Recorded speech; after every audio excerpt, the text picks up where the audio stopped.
अऊज़ु बिल्लाहि मिनश शैतानिर रजीम। बिस्मिल्लाहिर रहमानिर रहीम।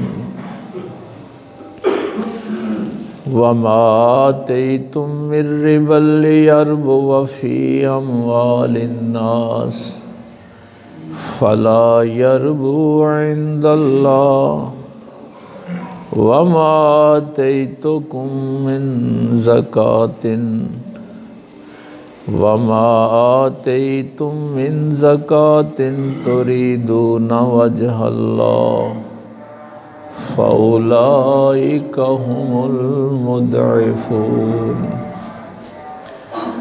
आमन्तु बिल्लाहि सदक़ल्लाहुल अज़ीम वसदक़ रसूलुहुन नबियुल उम्मियुल करीम वनहनु अला ज़ालिका मिनश शाहिदीन वश्शाकिरीन वल्हम्दुलिल्लाहि रब्बिल आलमीन। क़ाल अल्लाहु तबारक व तआला फ़ी शान हबीबिही मुख़बिरन व आमिरा इन्नल्लाहा व मलाइकतहु युसल्लूना अलन नबी या अय्युहल्लज़ीना आमनू सल्लू अलैहि वसल्लिमू तस्लीमा। अल्लाहुम्मा सल्लि अला सय्यिदिना व मौलाना मुहम्मदिन व अला आलि सय्यिदिना मौलाना मुहम्मदिन व बारिक वसल्लिम। अल्लाहुम्मा सल्लि अला सय्यिदिना मौलाना मुहम्मदिन व अला आलि सय्यिदिना मौलाना मुहम्मदिन व बारिक वसल्लिम। अल्लाहुम्मा सल्लि अला सय्यिदिना मौलाना मुहम्मदिन व अला आलि सय्यिदिना मौलाना मुहम्मदिन व बारिक वसल्लिम। अल्लाह रब्बुल इज़्ज़त की हम्द व सना के बाद और पाक पैगम्बर सल्लल्लाहु अलैहि वालैहि वसल्लम की ज़ात पाक पे हदिया दुरूद व सलाम पेश करने के बाद नहायत वाजिबुल एहतराम अज़्ज़ सामाईन, बुज़ुर्गों, दोस्तों, अज़ीज़ भाइयों, आज की गल आवाज़ बहुत थोड़ी है, थोड़ी बिल्कुल ही उनको पता ही नहीं लगता। गुज़श्ता जुमे हम सूद के मुतल्लिक़ जो कुरानी अहकामात हैं वो देख रहे थे और सूरह रूम की ये आयत हमारे पेश नज़र थी कि वमा आतैतुम मिर रिबल लियर्बुव फी अम्वालिन नास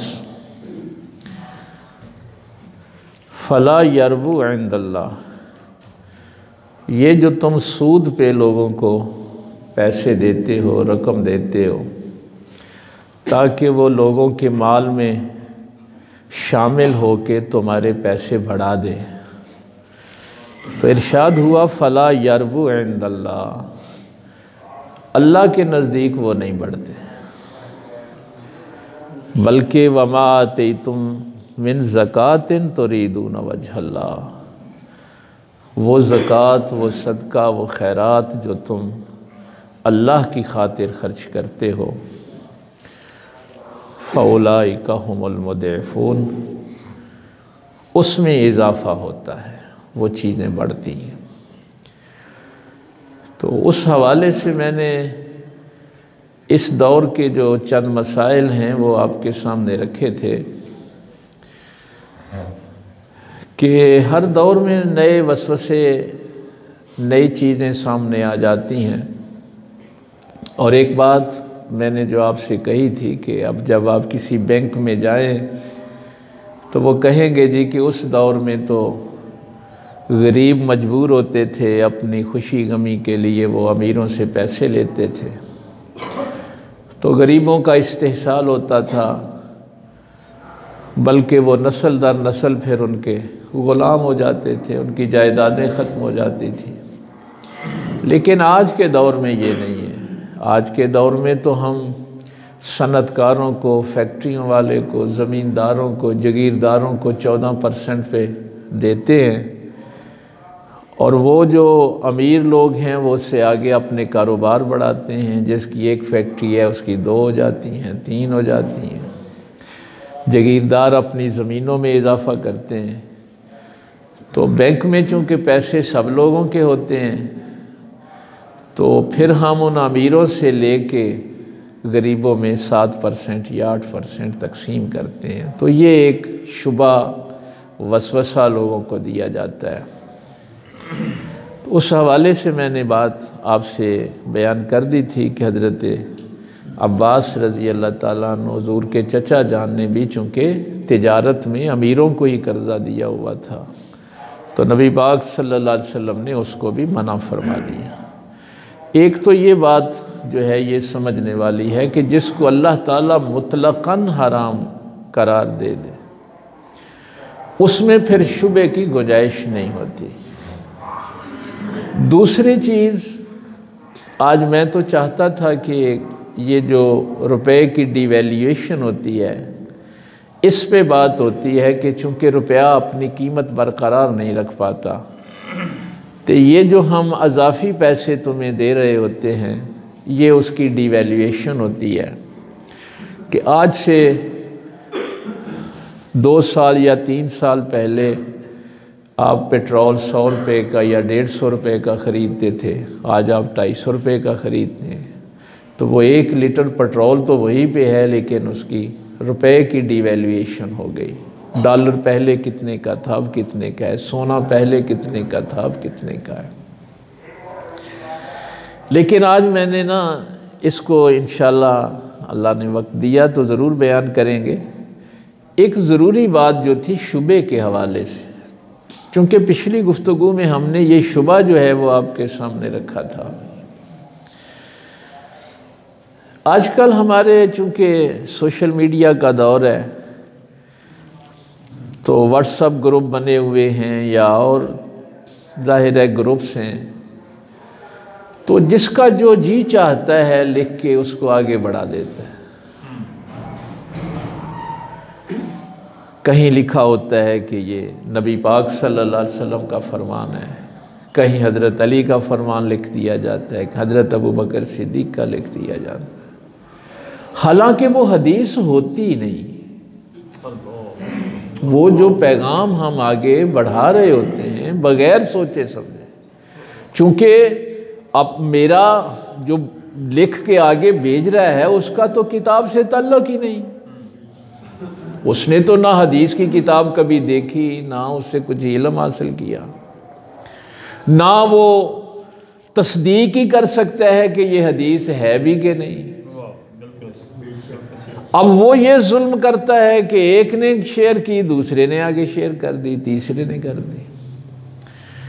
24वें पारे की पहली आयत ये है, फमन अज़लमु मिम्मन कज़बा अलल्लाह, उससे बड़ा जालिम कौन है जो अल्लाह पे झूठ बांधता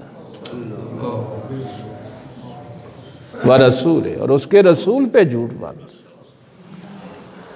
यानी इस दुनिया का सबसे बड़ा जालिम इंसान वो है जो वो बात अल्लाह की तरफ मंसूब करे जो अल्लाह ने कही ही नहीं। हम भी तो ऐसे ही कह देते हैं अल्लाह ताला ने फरमाया, पता ही नहीं होता कि अल्लाह ने फरमाया या नहीं फरमाया। नबी पाक सल्लल्लाहु अलैहि वसल्लम ने फरमाया, पता ही नहीं है कि नबी पाक सल्लल्लाहु अलैहि वसल्लम ने ये बात फरमाई भी है कि नहीं फरमाई। तो इस जुल्म के साथ जो हम जहालत फैला रहे हैं और इसका नतीजा नबी पाक सल्लल्लाहु अलैहि वसल्लम ने जो बयान फरमाया कि वो शख्स अपना ठिकाना जहन्नम में समझे जो हमारी तरफ गलत बात मंसूब करता है, उसको जहन्नम की आग से कोई नहीं बचा सकता। तो ये चूंकि जुल्म हमने शुरू कर दिया है, एहसास नहीं है कि हम क्या कर रहे हैं। मैं सिर्फ समझाने के लिए आपको एक बात अर्ज कर दूं, मसलन 1,40,000 की एक रवायत है, आखिरी हज के मौका पे जो सहाबाए किराम ने आखिरी हज का खुतबा सुना, एक में 1,24,000 है। अब ये जो 1,24,000 या 40,000 सहाबा हैं, ये सारे के सारे कुरान के मुफस्सिर हैं? सबने कुरान की तफसीर लिखी? नहीं लिखी। सारे मुहद्दिस हैं, सारे फकीह हैं। यानी वो लोग जो नबी पाक सल्लल्लाहु अलैहि वसल्लम के शागिर्द हैं, जिन्होंने हुजूर से तालीम हासिल की, अगर उनको ये मुकाम और दर्जा नहीं दिया गया कि हर कोई कुरान की तफसीर करे। दो चीजें हैं, वो 19वें पारे में है। एक है किसी चीज का जानना, जहां अल्लाह ताला ने फरमाया ना कि ईमान वालों की ये निशानी है कि वो कुरान की आयतों पे भी अंधे और बहरे होके नहीं गिर पड़ते। ये 19वें पारे में अल्लाह ने फरमाया। एक चीज है किसी चीज का जानना, सिर्फ जानने से भी आप आगे बयान नहीं कर सकते। और दूसरा मुकाम है उस चीज को पहचानना, यानी अल्लाह के और उसके रसूल सल्लल्लाहु अलैहि वसल्लम के हुक्म को पहले अच्छी तरह जानना और फिर उस हुक्म को पहचानना, फिर उस पे अमल करना। मसलन आगे देखें, ताबईन में कितने सहाबा के शागिर्द हैं। मसलन मैं एक बात आपको, पहले जो हमारे यहाँ मुफस्सिर कुरान मौला कायनात के बाद हमें मिलते हैं, वो कौन है? अब्दुल्लाह इब्न अब्बास रजी अल्लाह ताला अन्हु। यानी सहाबा भी कुरान की तफसीर उनसे पूछते थे, चूंकि तावील कुरान का इल्म उनको दिया गया था।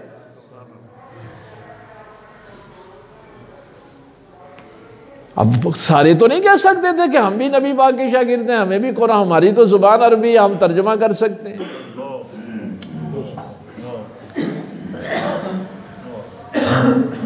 मैं एक चीज़ ज़रूरी अर्ज़ कर दूँ, आजकल चूँकि ये बड़े वो कुफर के फतवे, फिर जब ये ख़ास लोगों की चीज़ें आम लोगों में आ जाती हैं, पहले मैं ये तरतीब आपको बता दूँ।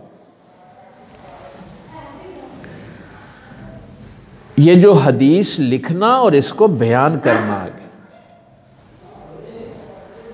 मसलन जब दौरा हदीस होता है तो जाहिर है क्लास में 200, 300, 400 शागिर्द हैं जो दौरा इब्तिदा से उन्होंने सरफ, नाव, इल्म कलाम, मंतक, हुसूल हदीस, उसूल तफसीर सब कुछ पढ़ा हुआ है। सब वो जो 400-500 बच्चा दौरा हदीस कर रहा है, आखिरी दर्जे में है, उसने सारे उलूम पढ़े हुए। लेकिन उनमें से किसने हदीस आगे लिखनी है और उस हदीस पे काम करना है, जिनको हम हामिलीन हदीस कहते हैं, अहले हदीस कहते हैं। ये फ़िरका अहले हदीस नहीं, जो हदीस के माने का बोझ भी उठाए, लफ्ज़ का बोझ भी उठाए, उसको अहले हदीस कहते हैं। जो लफ्ज़ का बोझ भी उठा सकता हो और माने का बोझ भी उठा सकता हो, उसने सब कुछ पढ़ा है, सारे उलूम पढ़े, लेकिन सबको इजाज़त नहीं होती कि वो आगे हदीस लिखें, उसको बयान करें। यानी आगे हदीस लिखने और उसको आगे बढ़ाने की फिर भी उस्ताद से इजाज़त की ज़रूरत होती है। उस्ताद को पता होता है कि इनमें से हामिल कौन है, कौन बोझ उठा सकता है। इसलिए किताब अहम नहीं होती। ये जो हदीस की दो चीजें हैं ना, एक सनद है एक रवायत है। हदीस में दो चीजें होती हैं, एक सनद होती है, एक रवायत होती है। सनद में क्या है? जब आप ये कहें कि ये जुमला पाक पैगंबर सल्लल्लाहु अलैहि वसल्लम ने इरशाद फरमाया है, तो आप मुझसे पूछ सकते हैं कि आपने नबी पाक से सुना है? आप कैसे कह सकते हैं कि ये जुमला, ये अल्फाज नबी पाक सल्लल्लाहु अलैहि वसल्लम के हैं? तो उसके लिए फिर सनद बयान की जाती है कि मैंने तो नबी पाक सल्लल्लाहु अलैहि वसल्लम से ये बात नहीं सुनी, लेकिन मौलाए कायनात हजरत अली ने ऐसे ही सुनी थी। हजरत अली कर्रमल्लाहु वजहुल करीम से इमाम हसन बसरी ने ऐसे सुनी थी। इमाम हसन बसरी से अब्दुल वाहिद बिन ज़ैद मुरब्बी ने ऐसे सुनी थी। इसको कहते हैं सनद। अब किताब में कोई हदीस लिखी भी हो, लेकिन अहम वो है जिसने सुना हुआ है कि ये लफ्ज नबी पाक ने कैसे बयान किए, उनको मौलाए कायनात ने कैसे बयान किया। तो फन्ने हदीस में किताब अहम नहीं होती, सनद अहम होती है। वो शख्स अहम होता है जिसने उस्ताद से वो अल्फाज सुने हुए होते हैं, वो दलील होती है। आप कहते हैं मैंने फलां किताब से ये बात पढ़ ली। किताब में तो प्रिंटिंग में भी गलती हो सकती है, बल्कि शायद किसी मौके पे मैंने एक बहुत बड़े मुहक्किक का ये जुमला अर्ज किया था कि आपसे कोई गलती हो जाए तो आप कहाँ से ठीक करते हैं? कहते हैं किताब डिक्शनरी ले लो यार, डिक्शनरी से माना देख लो। यही करते हैं ना आप, अपनी गलतियों की तसहीह किताबों से करते हैं। और अगर कभी किताब गलत हो जाए तो उसकी तसहीह कौन करेगा? उस्ताद करेगा ना। और भाई किताब की गलती कौन ठीक करेगा? मसलन ये कुरान करीम ही है, इसकी जब प्रिंटिंग हो जाती है तो किसी हाफिज़े कुरान को दिखाएंगे ना, देखेंगे ज़ेर ज़बर आगे पीछे तो नहीं हो गई।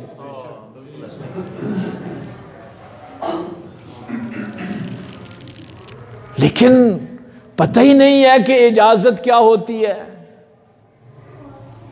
इजाजत में दोनों चीजें होती हैं कि वो शख्स उस इल्म को जानता भी हो और पहचानता भी। मसलन मैं आज एक इस दौर का जो इशू है वो मैं आपको अर्ज कर दूं। हर कोई उठ के वो बयान कर रहा होता है, वो देखें जी फलां ने ये बात कही, वो काफिर हो गया, उसने कुफरिया कलमा कह दिया। एक दूसरे पे कुफर के फतवे लगाना शुरू कर दिए। उसूल पता है क्या है? मसलन एक वो बात बयान की जाती है कि जिसने किसी काफिर के कुफर में शक किया वो भी काफिर हो गया। ये जुमला कह के आगे बयान किया जाता है। मसलन फिरौन काफिर है ना, अल्लाह ताला ने बयान कर दिया कुरान करीम।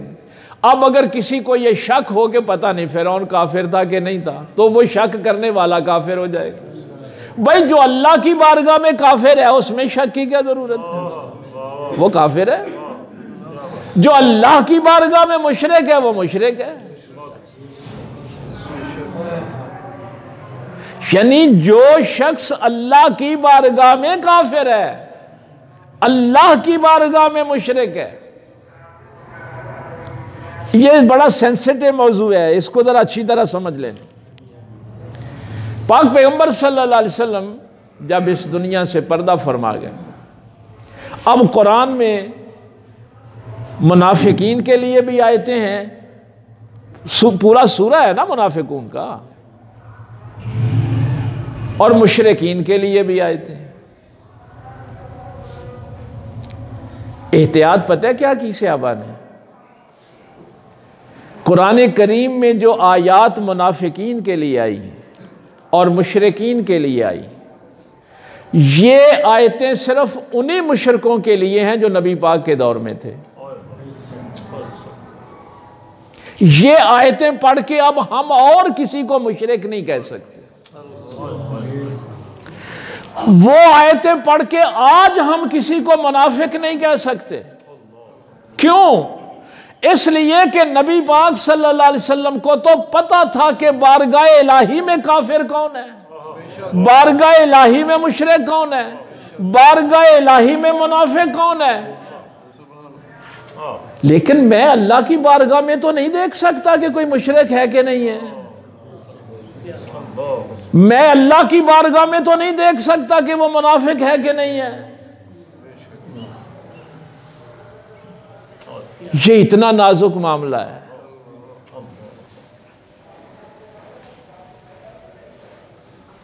इतना डरते थे, इतना खौफ ज़दा होते थे कि काफिर उसी को कहा जाए जो अल्लाह की बारगाह में काफिर है, मुशरिक उसी को कहा जाए जो अल्लाह की बारगाह में मुशरिक है, काफिर उसी को कहा जाए, मुनाफिक उसी को कहा जाए और अल्लाह की बारगाह में।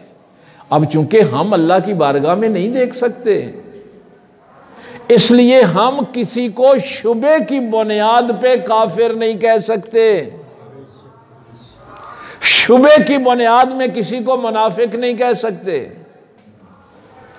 जरा सा शुबा हुआ और कह दिया वेखो जी मेरे फिरके वाले आख्या कि फलाना काफर है, हुण जेड़ा उन्होंने काफर ना समझे वो भी काफर है। सुनते रहते हैं ना। और ये इतना नाजुक मामला है कि अगर किसी ने ऐसे शख्स को काफिर कह दिया जो काफिर नहीं था तो कहने वाला तो फिर हो गया। अब कहने वाला नहीं बच सकता। मैं एक मिसाल आपको अर्ज करता हूं ताकि आसानी हो जाए। पहले तो जाहिर है हदीस मदीने शरीफ में बयान की जाती है, मुहद्दिसीन मदीना पाक में रहते हैं, हदीस बयान कर रहे हैं। अब जब ये उठ के कूफा में आए, बसरा में आए, मिस्र में, शाम में, जाहिर है जब सल्तनत बढ़ी, बर्रे सगीर में शेख अब्दुल हक मुक़द्दस देलवी, शाह वलीउल्लाह मुक़द्दस देलवी जैसे लोग आए। अब आप फौरी तौर पे कह देते हैं मैंने तो पढ़ी हुई है। भाई पढ़ना अहम नहीं है, किसी उस्ताद से इजाज़त ज़रूरी है। जिसने अपने उस्ताद से वो अल्फाज हुजूर के वैसे ही सुने हों, उसने अपने उस्ताद से सुने, उसने अपने उस्ताद से सुने हों और आखिर में उसने पाक पैगंबर सल्लल्लाहु अलैहि वसल्लम से ये वो बात सुनी। ये है अहम चीज़। हदीस क्या है कि जब आप पेशाब करने बैठते हैं तो खाने काबे की तरफ ना मुंह करें ना पुश्त करें। जब आप पेशाब करने के लिए बैठते हैं तो आपने बैतुल्लाह शरीफ की तरफ ना मुंह करना है ना पुश्त करनी है। यह हुक्म है, हुक्म का मामला है। ये नहीं है कि आप अपनी मर्जी कर लें। अब भी आप कोशिश किया करें कि अपने घरों में जब टॉयलेट वगैरह लैट्रीनें बनवाते हैं तो इस हुक्म पे अमल करें। ये बहुत सख्त गुनाह है, खाने काबे की तरफ मुंह करके थूकना बहुत सख्त गुनाह है। अब इस रवायत का अगला हिस्सा ये है कि बैतुल्लाह शरीफ की तरफ मुंह करके या पुश्त करके आपने पेशाब नहीं करना। मुंह किधर करें? रवायत में आता है कि या मुंह मशरक की तरफ करें या मगरब की तरफ करें, या मुंह मशरक की तरफ करें या मगरब की तरफ करें। अब आपने ये रवायत पढ़ ली, तर्जुमा पढ़ ली, आपको क्या समझ आई इसकी? आप कहेंगे कि रवायत के पहले हिस्से में तो कहा जा रहा है कि बैतुल्लाह शरीफ की तरफ ना मुंह करना है ना पुश्त करनी है।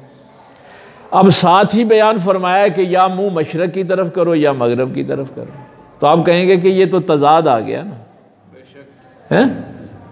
क्या समझ आई आपको?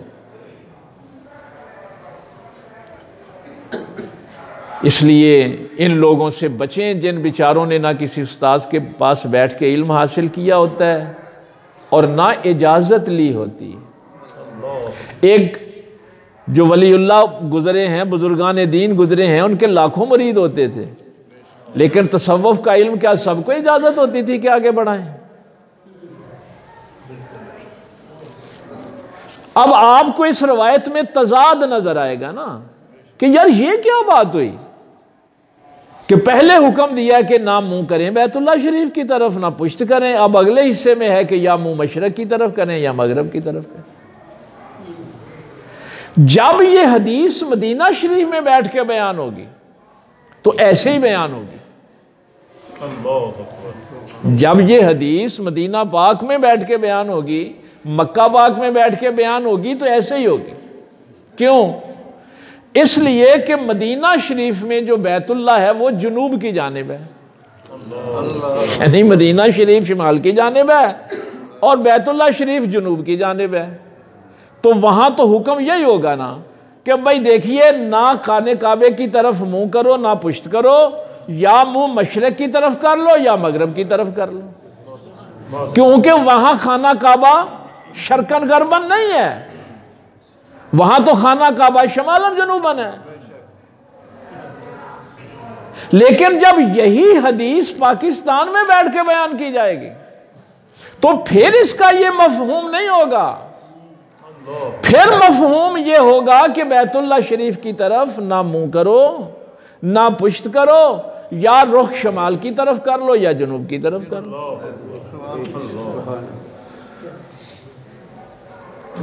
लेकिन अगर किसी शख्स ने यह इल्म हासिल नहीं किया तो वो क्या करेगा बेचारा? तो ऐसे फिर आप अपने व्हाट्सएप ग्रुप्स में ऐसे बस बयान करते रहेंगे, ये हदीस है। भाई देखिए, वो जो मैं जुमला अक्सर आपसे कहता हूं, आज दूसरे अंदाज में किसी उस्ताद का कहा हुआ कह देता हूं। पहले तो मैं ये कहता हूं ना आपसे कि भाई देखिए, यहां आपका इख्तिलाफ हो, आप अपने इल्म में इजाफा कर लें, जिहालत नहीं। आज आपसे सिर्फ ये अर्ज करनी है कि जहल से मोहब्बत ना करें, इल्म से मोहब्बत करें। और नबी पाक सल्लल्लाहु अलैहि वसल्लम ने फरमाया कि उससे बड़ा झूठा इंसान तो है ही कोई नहीं जो सुनी सुनाई बात आगे बढ़ा देता है। भाई ये आपका फील्ड नहीं है, ये आपका काम नहीं है, आप अहादीस को नहीं देख सकते।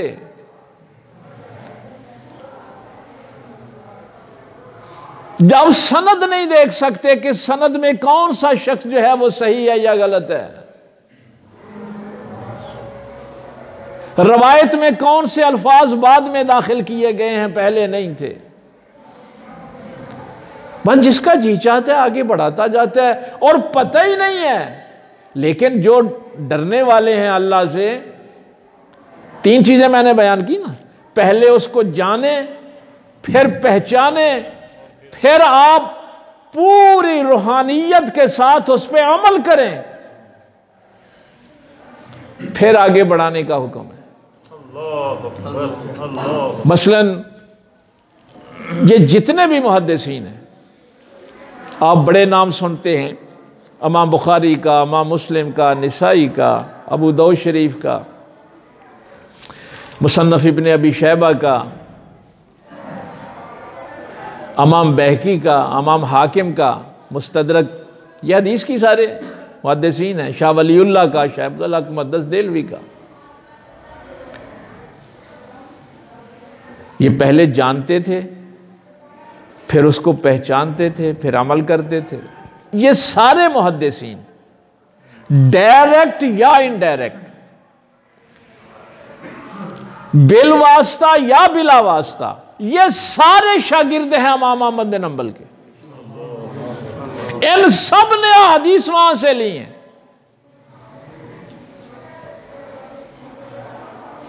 हदीस लिखनी थी पछने लगवाने की, मैं आपको एहतियात बताने लगा।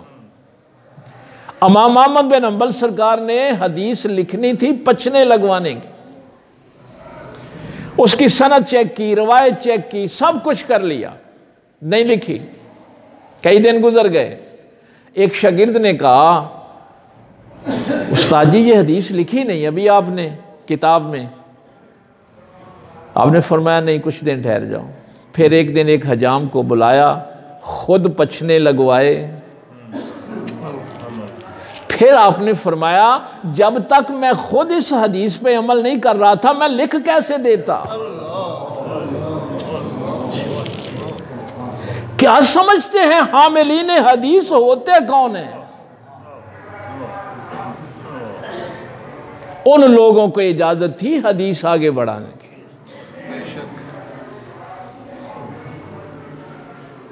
मैं दो लोगों को बताता रहा हूं इन्ना माला मालू बिन्नियात, और अपनी नीयत का मुझे पता ही ना हो, कहता रहा हूं लोगों को। इसका नतीजा अब यह निकला है जो मैं पहले दिन से बात कहा करता था कि यह जुल्म ना करो कि वो बातें जो खास उलमा की हैं और आपने अवामुन नास में अपने फिरके बढ़ाने के लिए शुरू। आजकल हर फिरका जो है उसके उलमा परेशान हैं। अहले हदीसों के आगे कितने फिरके हो गए। मैं अगले दिन, चूंकि वो गुजरांवाला में अहले हदीसों ने बुलाया हुआ था, उनके बहुत बड़े मनाजिर हैं, हाफिज उमर सदीक साहब अहले हदीसों। अब उनसे एक बंदा पूछता है, वो कहता है कि ये जो हजरत अली हजवेरी को दाता कहते हैं वो सारे मुशरिक। उन्होंने कहा नहीं, तुझे किसने कहा कि दाता साहब को, अली हजवेरी को दाता कहने से कोई मुशरिक? उसने कहा जी हमने तो मौलवियों से यही सुना था कि अल्लाह को दाता कहते हैं, जो किसी और को कहेगा तो मुशरिक हो जाएगा। तो उन्होंने कहा कि शुबे की बुनियाद पे कभी ये बात ना कहो।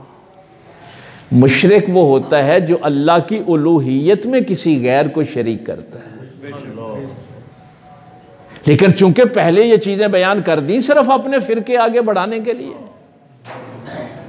अब उलमा खुद उस ज़द में आ गए। अमजद साहब साथ थे जब मैं वहां से तकरीर करके निकला तो उनका अपना एक मौलवी उनके शेखुल हदीस के गले पड़ गया। उन्होंने कहा जी चिश्ती साहब तो कह रहे हैं कि ये नबी पाक की सारी अदाएं हैं, आपने सारी जिंदगी हमको सारी क्यों नहीं बताई? आप हमें एक ही हदीस बताते रहे। अब जरा तसव्वुर करें, मैं कल का परेशान इसलिए था कि वो शख्स 50 साल हो गए जिसके दस्तखतों से लोगों को मुफ्ती की सनद मिलती है, आलिम की नहीं मुफ्ती की, कि ये फतवा दे सकता है। मुफ्ती मुनीबुर रहमान साहब को, जिनके इल्म को सारे जो हैं वो एतबार करते थे, आज उनसे कहा जा रहा है कि आप कलमा पढ़ के दोबारा मुसलमान हो, आप अपना ईमान साबित करें। एक ने लिखा हुआ था आप तौबा करें, एक ने लिखा हुआ था आप रुजू करें। क्यों?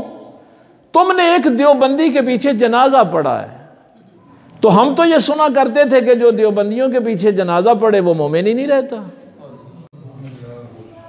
कहां ले आए हम अपने माशरे को? ये है जब अवामुन नास फतवे देगी तो फिर उसकी जद से कोई नहीं बचेगा। मैंने ये दरसे कुरान जब शुरू किया था तो क्या आपसे कहा था? दरसे कुरान कहता है वातसिमू बिहब्लिल्लाहि जमीअन वला तफर्रकू, अल्लाह की रस्सी को मजबूती से पकड़ो और तफरका ना हो जाओ। वज़कुरू नेमतल्लाहि अलैकुम इज़ कुंतुम आदान फ़अल्लफ़ बैन क़ुलूबिकुम, अल्लाह की उस नेमत को याद करो। अब देखिए, जो कहते हैं कि नेमत से मुराद कुरान है, हम कहते हैं ठीक है कुरान, कहते हैं नेमत से मुराद नबी पाक सल्लल्लाहु अलैहि वसल्लम की ज़ात है, ठीक है, लेकिन हुक्म क्या है? इज़ कुंतुम आदान फ़अल्लफ़ बैन क़ुलूबिकुम, भाई तुम आपस में दुश्मन थे, इस नेमत की वजह से तुम्हारे दिलों में मोहब्बत पैदा हो गई। तो मैं पहले दिन से यह कहता हूं कि वो दरसे कुरान नहीं होता जो किसी फिरके के लिए हो।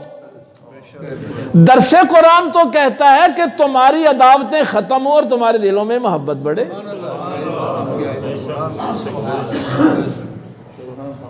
भाई अगर आपने दरसे कुरान भी अपने फिरके को प्रमोट करने के लिए करना है तो उसका तो कोई फायदा नहीं है। अगर आपने नबी पाक का जिक्र भी इसलिए करना है कि मेरा फिरका प्रमोट हो।